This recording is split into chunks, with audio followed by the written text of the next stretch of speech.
Okay.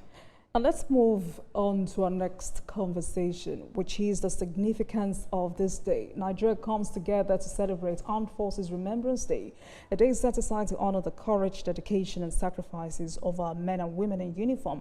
And to help us reflect on the significance of this day, we're joined by the Director General, International Institute of Professional Security, Dr. Tony Ofoyetan. Dr. Ofoyetan, thank you very much for joining us this day. To start, Remembrance Day has been an annual ritual for many decades. Many say this day is even beyond those who died in service. What comes to mind whenever this day comes? I mean, when you remember fallen heroes, our fallen heroes, how do you feel on days like this? Well, thank you for having me, and Happy New Year to everybody there. Happy New Year to you. Thank you very much. When you talk about Remembrance Day, it's more or less like a reminiscence and also a day of sober reflection, a day to count our losses and also to reflect on our gains and to look at the current challenges and how to also solve all the security challenges we have, how to boost the morals of those that are in service now, how to improve the welfare of those that have retired, and at the end of the day, how to make sure that the military as a whole have this national pride to the extent that the average Nigerian citizen, wherever they see them, will honor them, will reverence them. I'll give you an example. There was a time I was I traveled to the US, and we boarded first. We were already in the aircraft. I discovered that almost the whole cabin was empty. At a time they announced at the pilot or the cabin crew announced that they are privileged to have among them the American Marines, and they were coming in one by each without anybody telling anybody anything. Everybody in that aircraft started to clap, and they clapped from the beginning until the last Marine sat down. They felt so excited. They felt so honored. I think, so I was so inspired and so motivated on that day that if you're a civilian, you wish that you are part of them because the honor was awesome.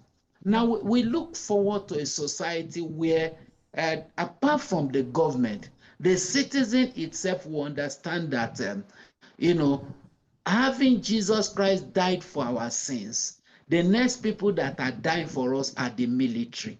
Physically, it's taken their blood, their sweat for us to live in peace. The serenity that we are enjoying today, it is because some people are paying with their blood. Paradoxically, we also see ourselves descending heavily and unappreciatively on them at times. And painfully too, politicians to also have their own way of also coming heavily on the military, that we ought not just celebrate, reverence them, because it takes a lot of guts and sacrifice for a man to say, I want to lay down my life for the cause of my nation. And I think that that is the type of culture Nigeria should think of building in our children, right from primary school down to secondary school, down to university. That when you see a military officer, understand that that man you are seeing is a man whose blood and sweat is sustaining the peace of the nation. I think when we get to that level, the military itself will feel more motivated. You will have lesser sleeper cell and lesser people sympathetic to the cause of terrorism in the military. You will have lesser people lining up to talk about better welfare for the military and all those stuff like that. For me, I think that the military are people that ought to be specially celebrated. As in, especially if we celebrate footballers and we celebrate them for winning tournaments for us, even scoring goals, they are well celebrated. Many a times, government will come and give them houses, give them cars, give them cash donations and the like, because they have gone out to win a tournament for us. What of the military that have gone to Sambisa Forest and have been able to quell all the crisis there?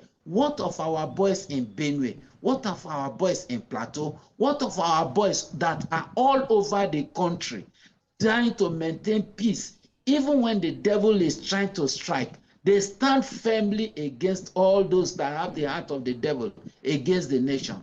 If for nothing, I think that not just the president, the whole nation should stand up to salute them. All right, They then. have been doing excellently well. And I join Nigerians to salute them. Thank you, Doctor, for your time. I mean, what you've just said tonight is, you've just spoken to us about what drives the willingness of a soldier, of a military person to want to put his life on the line for his country, especially in a country like Nigeria where patriotism is quite low.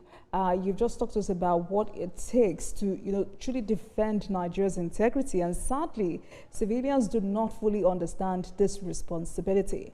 But another issue that's been there over the years, we've seen veterans protesting.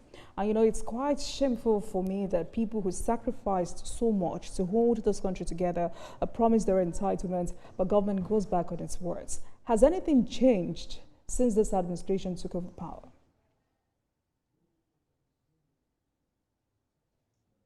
Well, I've not seen fundamental changes, but I must confess that the level of protest has also drastically reduced. So for me, I think that the government can do more. The government has to be intentional about certain things. The health of ex or retired personnel, not just their health, their financial well-being should be catered to by the government. It is their responsibility, their perpetual responsibility for life. Let them not politicize the military, because one thing you must understand is that the military, as good as they are, they can also make themselves to become a pest if you do not do the right thing. You see what is happening in neighboring countries where military are taking over government because of the fall of civilian administrations and all those stuff like that. So we expect that the government should learn some things from all this and understand something basic. And that is the fact that no military officer wants to play with its basic welfare. They have the guts to be able to challenge any government once it concerns their basic welfare. You see, when they retire, irrespective of the financial grace, irrespective of the companies they have after retirement, you see that their monthly stipends they collect, honestly, they value it more than any other money that they will get, because they believe that that money is their sweat and is their blood. So the only thing I will say is that the government should see it in that light, and the government should try as much as possible to give them a better life after retirement. That's whether government have done well or government have not done well. I won't dwell on that, but government know that they are not doing as expected. They should up the game rather than wait until somebody complains, until somebody dies on the line and all those stuff like that. It's uncalled for, especially in military terrain. You see, military is so important to the maintenance of peace and security in the nation today. So if not for the military today, Nigeria would have been taken over by Boko Haram. In short, the president of Nigeria today would have been a member of the Boko Haram sect. It's taking the military perpetually and up till now to sustain and ensure that what we have in government is actually the people, the people that the Nigerians want to be there, and not the Boko Haram or the terrorists. If not so, it would have been a different ballgame entirely. All right. Just imagine we have how many states? 36 states or thereabout, and out of that, we have full presence of the military in 33 states in Nigeria. Full presence of the military. I think that should tell us a lot. And talking about lasting commitment to honoring the sacrifices of slain heroes. As a nation, Dr. Ofoyeta, where do we begin from? What specific support would make a difference as we celebrate this year? Well, I think we should start by looking at the possibility of giving all their children automatic scholarship. All their children automatic scholarship, empowering their wives, and making sure that they have basic necessities of life, and making sure that the generals that try to embezzle their allowances of those operatives and ratings that in any special duty or operation, if government asks that they should be giving 5,000 naira per day, and any general or any senior officer decide to reduce the money, the government should be bold enough to dismiss that senior officer instantly. Instantly. They should follow through when they ask that money should be given to junior officers. Government should make it a point of responsibility to follow through, that that money gets to the recipient right to the last kobo. When that is done, that is the meaning of motivation. Their children are catered to, their wives are catered to, whatever stipends they are entitled to get to them without any form of reduction. I think that will help their morale. And I'm also tempted to take you up on the importance of the right leadership in our uniform command. But before then, Dr. Ofoyeta, what message do you have for our officers on the battlefield currently serving? How can they stay motivated despite this risk? And also, why should Nigerians remember, what should they remember about the Armed Forces Day? And how can ordinary citizens show appreciation beyond Remembrance Day? Well, beyond Remembrance Day, let me start by saying that the Nigerians should understand that anytime you see a true military, within your vicinity, understand that whatever you are doing in terms of your business, they are the people that ensure that you have the peace to do your business, apart from the Almighty God. That is one.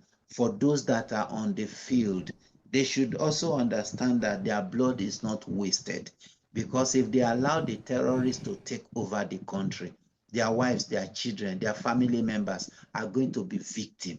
So that simply means that while they are helping the nation, they are also helping themselves. Let them do it with the whole of their heart, knowing full well that whatever they are doing for the nation has, the compound advantage of, affecting positively on their family members. So let them stay motivated, irrespective of the leadership they have, irrespective of the demeanor of the government, whatever it is. Understand that government, it will come and it will go, but their own sacrifice will perpetually be remembered. But my own prayer always is that those that have gone to the war front, those that have gone against terrorism anywhere they are, they will come back whole and they will come back victorious. That's my prayer. So because you had talked about, you said irrespective of the leadership they have, again, we cannot overestimate the importance of the right leadership in our uniform command. For instance, the immediate past chief of army staff, late Lieutenant Nagbaja, was described as a round peg in a round hole. For you, what does the right leadership do to the overall success of the army, the police, navy, customs? How does the character and integrity of leadership influence public trust in our uniformed services? One of the things that you must understand is that when the military and those in security, when they have the right leadership, they can go to any extent to achieve results. They will think outside the box, operate outside the box, and ensure that they are not going to concentrate much on that welfare we're talking about, because they believe so much in the person that is at the helm of affairs, so pretending over their affairs. They also believe that whatever they do is not wasted, because they know that that leader is going to compensate them and is going to attend to them adequately. So I think that leadership is very important, and that is why anytime the government observe that operatives complain about any form of leadership, whether directly or indirectly, the best thing the government should do is to redeploy that officer. That's the best thing, because if that officer is not redeployed, I can assure you of one thing: whosoever is working with that officer, they are not going to bring out their best. They are going to be demoralized. The morale will be very low. But when they have somebody they believe in, somebody they trust, somebody they believe in his or her principle, I can tell you that their morale will be extremely high. They can climb the mountains without any form of obstruction. They can lay their lives down. They can go to the deepest part of hell to bring out any terrorist. Once they look at their back and they see that their leader is actually the type that they want. I think that is why government should be intentional when it comes to selecting leaders in security agencies. I want you to speak to the impact of synergy, Dr. Ofoyeton. The last leadership under the supervision of the Office of the NSA was described as one that's shown collaboration, respect, and dependency. Please speak to the impact of this in fighting insecurity. I think I'll start by saying that when Mr. President got to office, the first thing he did, or one of the first things he did, was to go to the office of the NSA. And he gave a specific instruction that he wanted all security agencies to work together, with NSA being the symbiotic and coordinating agency. So far, so well. I think that it is a little bit better than before, but it can also be better. What I see is that many a times, some of these security agencies want to show Mr. President independently that they are working. So you will see them coming out to showcase their successes on their own. You know, those that want to be generous may just say, passingly, well, with the collaboration of our sister agency, just passingly.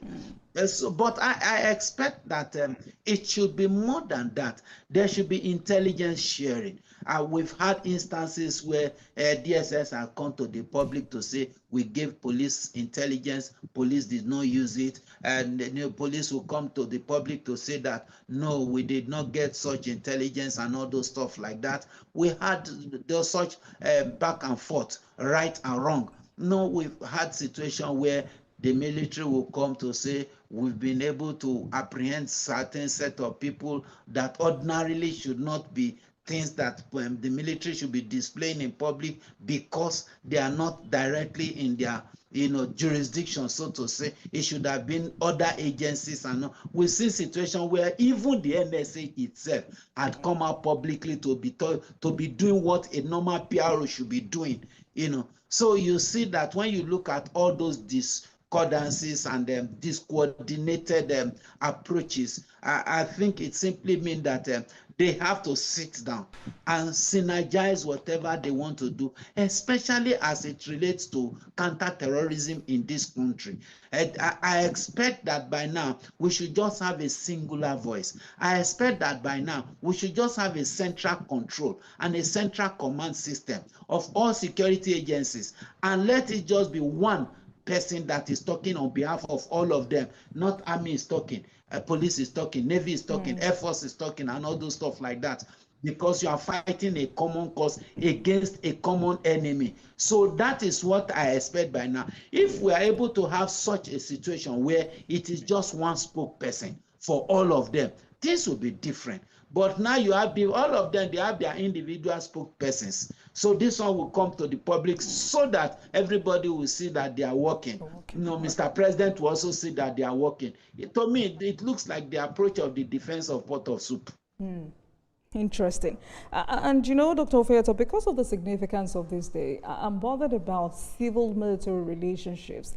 The truth is, when you begin to dissect some of these challenges, from lack of trust, you look at cultural barriers. How do we improve or enhance, enrich this relationship so the military would get better support from civilians? What kind of engagements must we begin to have at this moment? I think the military is making a very big mistake, with due respect. The civil and military relationship, the army especially, they have a particular unit for that.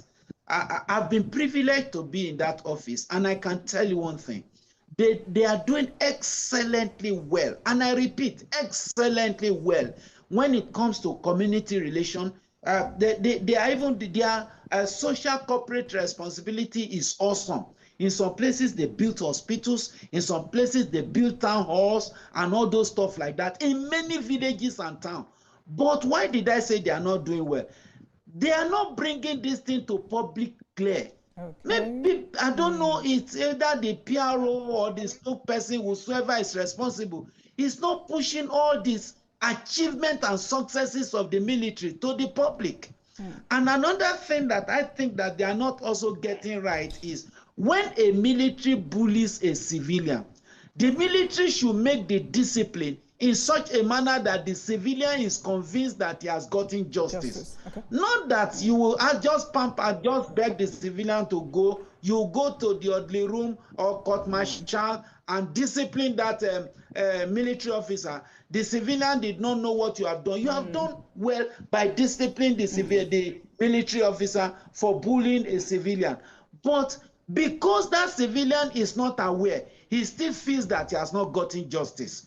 And these are areas the military should work on. Okay. Now, when the military work on this area to the extent that even the military officers themselves, they know that if we misbehave, they discipline us, it will come to public light that we have been disciplined. I'm sure that they will also behave properly. Thank you very much, Dr. Foyetol. Clearly, today is not just about remembrance. It's about recognizing the bravery and resilience that safeguard our freedom. And from all of us here, and Dr. Foyetol, we salute the men and women in uniform and their families. Thank you so much for speaking with us. Director General, International Institute of Professional Security, Dr. Tonio Foyetol. Thank you so much for your time, sir. Please have a great evening.